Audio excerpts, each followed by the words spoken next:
स्नेहा का सपना था कि उसे कोई बहुत ज्यादा समझदार और स्मार्ट पढ़ा लिखा लड़का मिले, लेकिन कहते हैं ना, जो भाग्य में होता है होता वही है।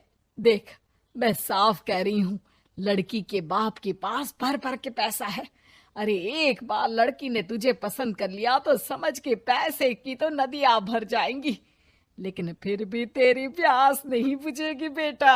अरे माँ, फ्रिज में मैंने 2 बोतल पानी की रखी है, और कैसे प्यास बुझेगी? अरे 5वीं फेल, मैं बात कर रही हूँ पैसों की प्यास की। तू गवाह नहीं समझेगा इस बात को। बस तुझसे लोगों की नौकरी करवा लो। वो क्या है ना आशीष की माँ, वो सीधा है, और जिसे तू लोगों की नौकरी बोल रही है ना, वो आशीष का प्यार है अपने लोगों के लिए, जिनसे वो प्यार करता है या जिनसे जुड़ा हुआ है वो। अरे जमाना नहीं रहा वो। अरे आज की डेट में तो ना बेटा माँ का है, ना ही पति पत्नी का। कैसी बात कर रही है माँ? चाहे दुनिया यहाँ की वहाँ क्यों ना हो जाए, मैं आपके बिना नहीं रह सकता, ना ही मैं आपको कभी धोखा दे सकता हूँ। अरे हाँ, ठीक है ठीक है। देख, लड़की को पढ़ा लिखा लड़का चाहिए तो वहाँ चुप रहना। जबान खोलेगा तो पता चल जाएगा कि 5वीं पास है। अरे तो पढ़ा देती ना आगे। माना सौतेली माँ हो, लेकिन दहेज की लालच तो अपने बेटे जैसी ही रख रही हो। पापा ऐसा मत बोलिए ना माँ को, वो मेरी माँ है, मैं उनसे बहुत प्यार करता हूँ। अच्छा अच्छा बेटा, कुछ नहीं कहता, बस तैयार हो जा, चलते हैं और देखते हैं कि कौन है लड़की और क्या चाहती है। सभी मिलकर लड़की देखने जाते हैं, जहाँ स्नेहा आशीष को देखकर ही इम्प्रेस हो जाती है। वाह, कितना हैंडसम है, काश इससे मेरी शादी हो जाती, लेकिन पता नहीं कितना पढ़ा लिखा है। स्नेहा, लड़का बहुत अच्छा है, बेचारी की माँ दूसरी है, लेकिन देख रही है ना, हीरा भी इतना चमकीला नहीं होगा जितना कि ये। स्नेहा को समझ नहीं आता कि वो क्या करे। वो आशीष से मिलती है, उसकी सादगी, उसकी बातें उसे भा जाती है। मैंने नहीं सोचा था कि इतना पढ़ा लिखा लड़का मुझे मिलेगा। मैं शादी करने के लिए तैयार हूँ। और फिर स्नेहा और आशीष की शादी हो जाती है। शादी के बाद सासू माँ कहती है, अरे बेटा, वो तेरे जेवर मुझे दे दे, मैं संभाल कर रख दूंगी। स्नेहा, जो कि खुद भी एक समझदार लड़की थी, नहीं नहीं, मैं अपने जेवर नहीं दूंगी, उसके लिए तो मैंने पहले ही लॉकर खुलवा लिया था माँ जी। ये मेरी कुछ आर्टिफिशियल ज्वेलरी है, इसे रख लीजिए। वैसे मेरी अलमारी में जगह नहीं है ना। सास बेचारी नई नई बहू से क्या उलझती। सुनिए जी, मैंने आपके लिए खाना और नाश्ता बना दिया है। ऑफिस कब जाना है? कौन से ऑफिस में? मैं तो घर का सारा काम करता हूँ। हाँ, क्या बात कर रहे हैं? इतना पढ़ लिख कर आप घर का काम क्यों करते हैं? कितना पढ़ लिख कर? मैंने तो सिर्फ 5वीं तक पढ़ाई की है। तभी वहाँ सास आ जाती है। अरे 5वीं तक भी पढ़ लिया तो समझो मेरी कृपा से, वरना तो जो इसके लक्षण थे ना, क्या बताना। अच्छा आशीष, जरा बाहर जा और भाग कर टूथपेस्ट लेकर आ। सुबह से मंजन नहीं किया। और हाँ, फिर जाकर दुकान की सफाई कर देना। तेरा छोटा भाई दुकान पर जाने को तैयार हो रहा है। स्नेहा ये सब सुनकर हैरान रह जाती है। वो सोचती है कि आखिर उससे क्या गलती हो गई जो उसके साथ ऐसा हुआ। आशीष स्नेहा के पास जाता है। सुनो, तुमको तो मैंने पहली मुलाकात में ही बताया था कि। स्नेहा आशीष की बात ही नहीं सुनना चाहती है। वो जोर से चिल्लाती है, चुप रहो बिल्कुल, गंवार कहीं के।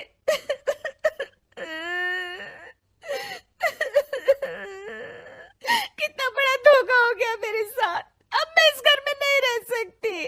प्लीज ऐसी बात मत करो, मेरी पत्नी हो तुम, जैसे बोलोगी मैं वैसा करूंगा। मैं कोशिश करूंगा बाहर जाकर कोई काम ढूंढ लूं, पर प्लीज मत जाओ। चुप रहो गंवार कहीं के, मैं तुम्हारे जैसी की बीवी हो ही नहीं सकती। आशीष स्नेहा को लाख समझाने की कोशिश करता है, लेकिन वो अपने मायके चली जाती है। माँ चलिए ना, स्नेहा को मना कर लेकर आते हैं। अरे जाओ, बनाने जाए मेरी जूती।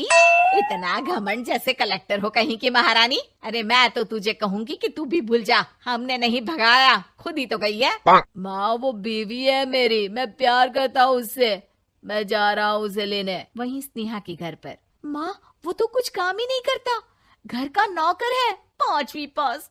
मैं नहीं रह सकती ऐसे आदमी के साथ माँ।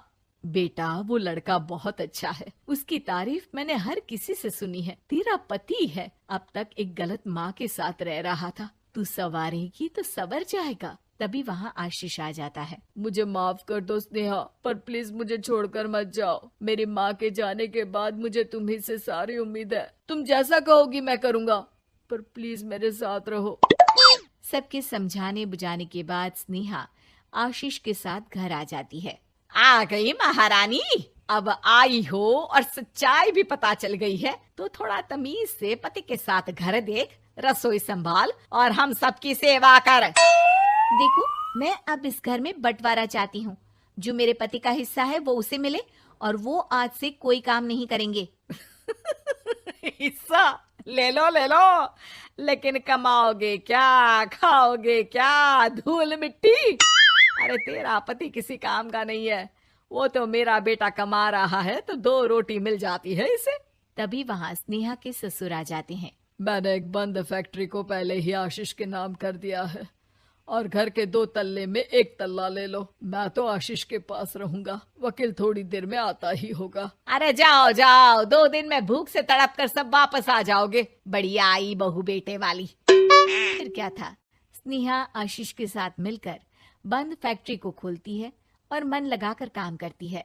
दोनों की मेहनत रंग लाती है और आशीष अपनी मेहनत से एक सफल बिजनेसमैन बन जाता है। लेकिन एक दिन, अरे बहू बेटा आशीष, मुझे माफ कर दो, मैं भी अब तुम लोगों के साथ रहना चाहती हूँ। इस कमबख्त ने तो दुकान का बेड़ा गर्क कर दिया। वो तो आशीष था जो सारा दुकान का काम संभालता था। बेटा हमारे पास तो अब खाने को भी नहीं बचा। माँ जी, इसे कर्म के फल कहते हैं। खैर, खाना है तो आपको और आपके बेटे को काम करना पड़ेगा, समझी? हे भगवान, अब ये दिन आ गए हैं कि बहू के साथ रहने के लिए मुझे काम करना पड़ेगा। बेटा आशीष, तू ही समझाना अपनी बीवी को। पता है ना मैंने तुझे कितने प्यार से पाला है। हाँ माँ, वो तो ऐसे ही बोल रही है आपको। अरे घर में कामकाज के लिए बहुत सारे नौकर चाकर है, आप आराम से रहिए माँ। स्नेहा आशीष का अच्छा और सरल सच्चा व्यवहार देखकर मन ही मन सोचती है, मेरा पति गवार ही सही, लेकिन दुनिया का सबसे अच्छा इंसान है।